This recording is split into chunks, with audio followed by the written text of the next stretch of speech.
ismaqal iyo daawasho wanaagsan saaxiibayaal halkani waa channelka dabagalka wararka waa 23 bishii shanaad sanadka 2021 qodobada ugu waaweyn warkeennana waxa kamid ah faahfaahin kala duwan oo ka soo baxaya dagaal ka dhacay Muqdisho ayuu u dhaxeeyay qasare ceenkii ah ayaa ka dhashay dagaalkaasi warbixin ku saabsan warkeenna ayaad ku daawan doontaan sidoo kale waxaan falanqayn xoga qarsoon iyo macluumaad aan idinkaga soo gudbin doona shirka xasaasiga ah ee looga hadlay arrimaha doorashada ee ka socda Muqdisho xog ku aadan qodobka ugu adag oo ay ka arrinsanayaan madaxda shirku kaga socda afisyooni dowladda federaalka oo shaacisay xilliga la soo xiraya shirkaasi dareen nooce ah ayay mucaaradku ka muujinayaan habka Muqdisho kaga socda shirkaasi abaabul iyo kicin xoog leh oo ka kala socda Muqdisho iyo Baydhabo iyadoo doorasho laftigaran uu ka qabto koonfur galbeedna lagu xirayo shuruud ah in la soo daayo Muqtaar Robow sidoo kale waxaan idin soo gudbin doonaa warbixin aan ku falanqeyn doono 4 arrimood oo caqabad ku noqon kara wadahadallada doorashada ee Muqdisho ka socda iyo dawlad si qarsoodi ah u siisay ururka Xamaas diyaarado iyo qalab casri ah oo isaga caabiyeen ciidamada cadawga ee Yahuuda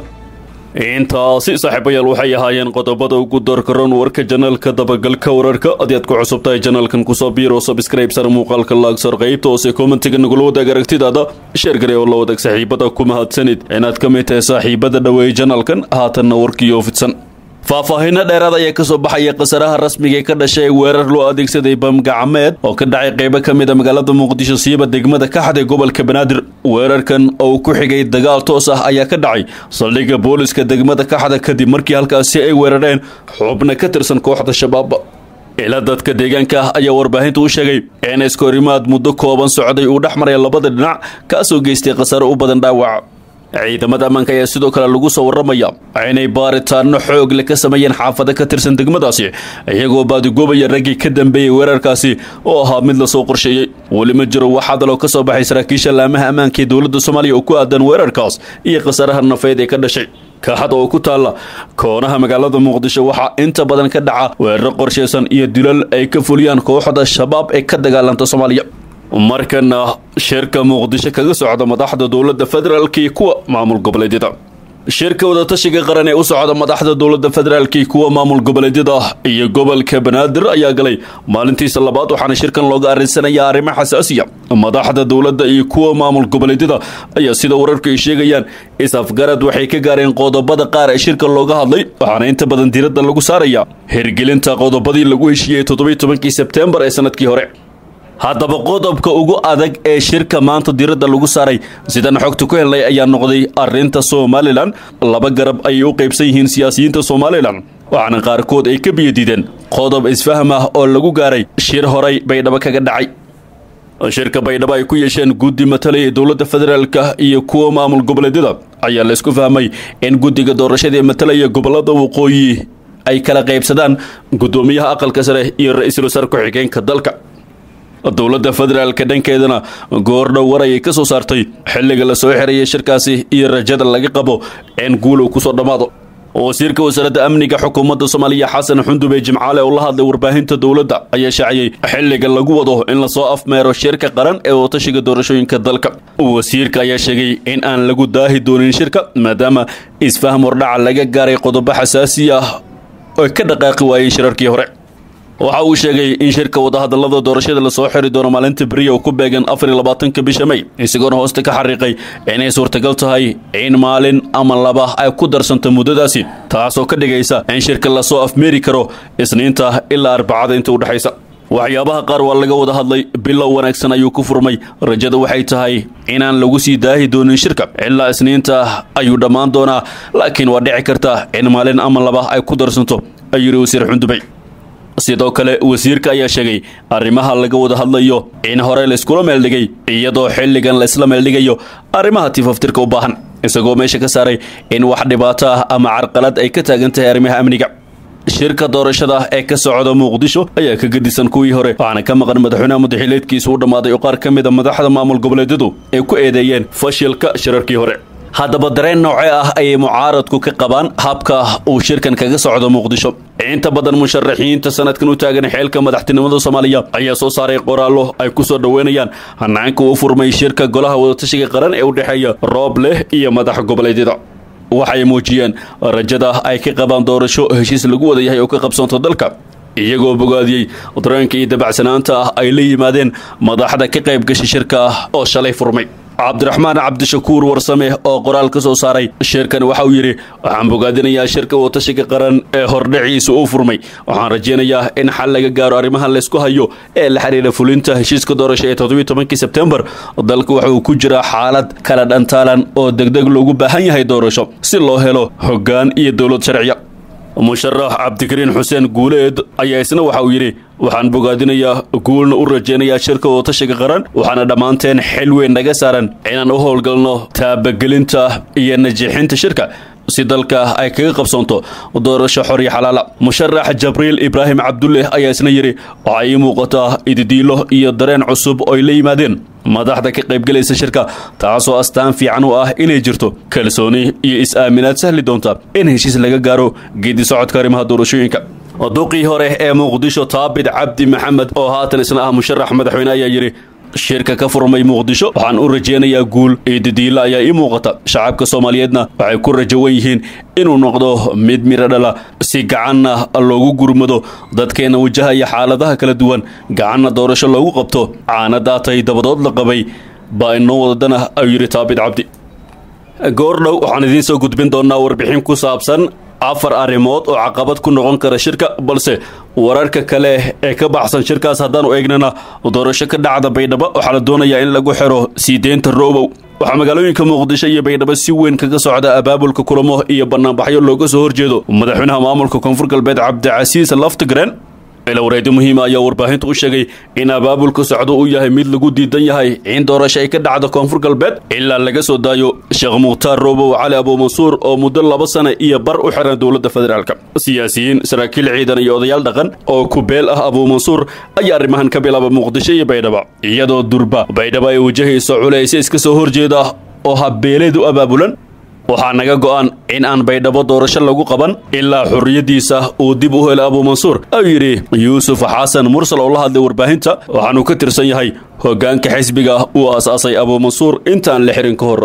Sheekh Mukhtaar Roobow Cali Abu Mansuur waxaa dabayaaqadii sanadkii 2018 laga xiray magaalada Baydhabo isagoo musharax madaxweyne ah, waxaana xarigiisa ka dhashay banaanbaxyo sababay dhimashada ilaa 15 qof iyo dhaawacyo badan oo geysteen ciidamada dowladda. Abu Mansuur ayaa la xiray kadib markii filla Soomaaliya uu ka diiday inuu ka haro doorashada, iyadoo laga cabsi qabay inuu kaga adkaado Cabdicasiis Laftigreen kursiga madaxweynaha maamulka Koonfur Galbeed.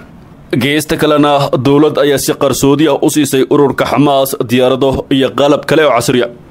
muddadii ay socdeen dagaalkii u dhaxeeyay ururka Xamaas iyo Israa'iil oo ay Iiraan u soo daabushay qalab iyo tiknoolajiyad ururka hubeysan ee Xamaas ee reer Falastiin si ay ugu adeegsadaan warshad difaac iyo inay weerarada ka qaadaan Gaza. khubarada ayaa rumaysan in diyaaradaha droniska casriga ah ay Iiraan tiknoolajiyadeeda u soo gudbiyeen dhaqdhaqaaqa Xamaas, iyadoo droniska tijaabo ahaan loogu eegay awoodda nidaamka difaaca gantaalada Israa'iil ee Iron Dome Defense System. cabsida dagaalkii 12 maalmood ee u dhaxeeyay Xamaas iyo Israa'iil waxa uu Yahuudda ku qasbay inay gantaalada noocaas u daabulaan xeebta Mediterranean Sea si ay u difaacaan maraakiibta ilaalada haya iyo goobaha gaaska iyo dhulka Israa'iil.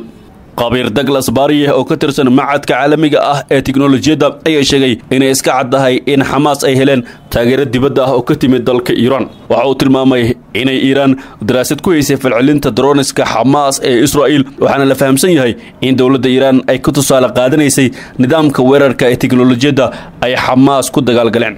Iiraan waxay tiknoolajiyada u adeegsan doontaa colaadaha soo socday dagaalka Israa'iil. ugu yaraan 6 ka mid ah droniska ay Xamaas ku weerareen Israa'iil ay ciidanka Israa'iil hawada ku togteen. droniska la soo riday ayaa la sheegay in noocoodu ahaa kamikaze, kuwaasoo laga soo duulin jiray magaalada Gaza. xubno la shaqeeya ciidanka ilaalada kacaanka Islaamiga ah ee Iiraan ayaa la rumaysan yahay inay si qarsoodi ah Xamaas ugu soo gudbiyeen diyaaradaha droniska ee nooca Ababil 2, waxaana dagaalamayaasha Xamaas ay bareen sida droniska loogu rakibo madaxyada dagaalka ee qarxa. diyaarad daroon ah ay Xamaas ugu magacdareen Dashahiba waxay xambaari kartaa 30 kilogram oo madax dagaal ah oo awood u leh inuu jaro xawaare dhan 250 kilomitir saacadiiba. diyaaradaasi daroonka waxaa lagu programiyay qalabka GPS-ka iyo sawirada dayax-gacmeedka si ay u helaan barta la beegsanayo. 4,000 oo gantaal iyo dhowr diyaaradaha droniska ayaa lagu qiyaasayaa in Xamaas ay ka soo tuureen magaalada Gaza muddadii ay socdeen colaadda ay kula jireen Yahuudda. Khubarada ayaa rumaysan in haddii Xisbullah ay ku lug yeeshaan dagaalka inay adeegsan doonaan gantaalada laga haga dayax-gacmeedka oo Iiraan horumarisay. markana haddii aan ku laabano shirka Muqdisho ka socda oo aan falanqeyn ku sameyn doono 4 arrimood oo caqabad ku noqon kara shirkaasi. waxaa maanta maalintii labaad magaalada Muqdisho madaxda dowladda federaalka kuwa maamul goboleedyadu ku yeesheen shirka ay kaga hadlayaan arrimaha doorashada.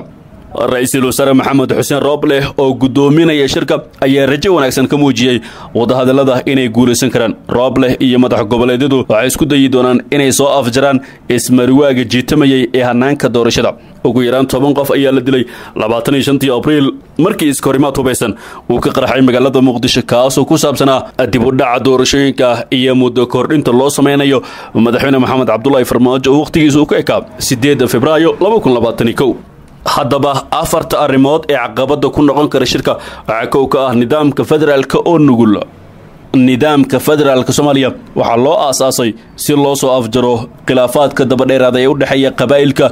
kaasoo hor istaagay isku daygii lagu dhisi lahaa dowlad midaysan. arrintan ayaa gogol xaar u ahayd dib u dhiska gaabiska ah ee hay'adaha amniga qaranka inkastoo weli wax badani ay kala daadsan yihiin. hay'adaha maaliyadeed ayaa sidoo kale dib loo unkay iyadoo dalka uu doonayo inuu dib ula macaamilo hay'adaha dhaqaale adduunka 30 sano kadib oo saaxadaasi uu ka maqnaa. ismariwaaga doorashada ayaa cirkays ku sii shareeray kadib xiisada daba dheeraatay ee u dhaxaysay dowladda dhexe iyo qaar ka mid ah dowlad goboleedyada. bishii Sebtembar 2018 madaxweynayaasha 5 dowlad goboleed ee dalka ayaa ku dhawaaqay inay joojinayaan dhammaan wada shaqayntii kala dhaxaysay dowladda federaalka khilaaf salka ku hayay awoodda iyo wadaagga kheyraadka. madaxweyne Farmaajo oo taa ka jawaabaya ayaa xididada u siibay qaar ka mid ah madaxdii maamuladaasi isagoo ka shaqeeyay imaanshiyaha madaxda Galmudug iyo Koonfur Galbeed taasoo qayb ka ah ololaha lagu doonayo in dowlad goboleedyada lagu hoos keeno maamulkiisa. dowladda federaalka ayaa awoodi weyday inay saameyn isku mid ah ku yeelato doorashooyinka Puntland iyo Jubbaland oo madaxdoodu tan iyo markaasi ay ka shaqeynayeen in Farmaajo aan dib loo dooran iyagoo u arka in jiritaankooda siyaasadeed uu ku xiran yahay taasi. qodobka kale ee caqabada ku noqon kara shirka waxa uu yahay heshiiskii 17 Sebtembar. qorshayaasha guud ayaa fashilmay kadib markii guddiga madaxa bannaan ee doorashooyinka qaranka ay u sheegeen baarlamaanka bishii Juun 2020 inay u baahan yihiin ilaa 13 bilood si ay isugu diyaariyaan doorashooyin lagu kalsoonaan karo. Jubbaland, Puntland iyo xisbiyada mucaaradka ayaa diiday inay qayb ka noqdaan dib u dhac ku yimid doorashada xilka qaadista muranka badnayd ee lagu sameeyay ra'iisul wasaare Xasan Cali Kheyre bishii Luulyo 2020. Jubbaland iyo Puntland iyo xisbiyada mucaaradka ayaa diiday inay qayb ka noqdaan dib u dhac ku yimid doorashada xilka qaadista muranka badnayd ee lagu sameeyay ra'iisul wasaare Xasan Cali Kheyre bishii Luulyo 2020 ayaa sii yareysay kalsoonida ay ku qabeen howlaha doorashada. hogaamiyaasha Jubbaland iyo Puntland ayaa diiday inay ka qayb galaan shir madaxeed ku aadan doorashada oo lagu qabtay magaalada Dhuusamareeb ee bartamaha dalka kaasoo horseeday heshiis hordhac ah oo ku saabsan doorashada. hogaamiyaashan ayaa dalbaday in la kala diro guddiga doorashada kadib kulkii ay ku eedeeyeen eexe. si kastaba ha noqotee toddobaadyo kadib cadaadis caalamiya heshiis ku saabsan qaababka doorashooyinka ayaa la saxiixay 17 Sebtembar 2020. sida ku cad heshiiska doorashada waxay ku saleysnaan doontaa isku duubnaanta deegaanka iyadoo ergada dooranaysa ay ka codeynayaan degmo kasta oo ka dhigan 2 degmo oo ka tirsan dowlad goboleed kasta in xaq ay u yeelanayaan. guddiyada doorashooyinka heer qaran iyo heer gobol ayaa loo dhisi doonaa inay kormeeraan doorashooyinka. dhaqangelinta heshiiskan ayaa noqday mid aad u adag maadaama Madoobe iyo Dani ay diideen guddiga codbixinta ay dhistay dowladda federaalka waxaana sidoo kale ay dalbadeen in xilalka laga qaado taliyaasha amniga lana kala diro